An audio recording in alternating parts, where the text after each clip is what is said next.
Pasok na ang pambato sa Miss Oriental nga si Abril ngadto sa final competition sa Miss Universe Philippines 2022.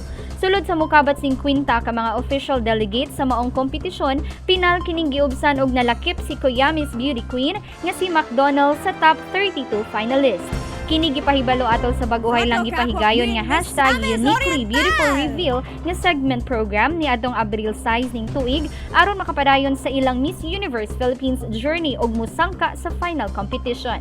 Mismo ang panelist ang mipili sa final 30 candidates base sa ilang performances sa matag challenge ug ang laing duha nga mikumpleto sa top 32 migikan sa Comuniverse selection campaign.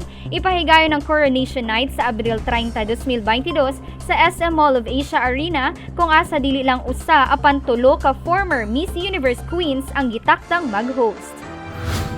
Kumpiyansa ang kasamtangang administrasyon uban ang tibok puwersa sa provincial tourism nga makabot ni Miss Abril Mcdonnell ang gikahinamang corona nga sa maong paagi hingpit ug mapadayon ang pagpaila sa mga hiyas sa Miss Oriental ngadto na sa tibuok kalibutan.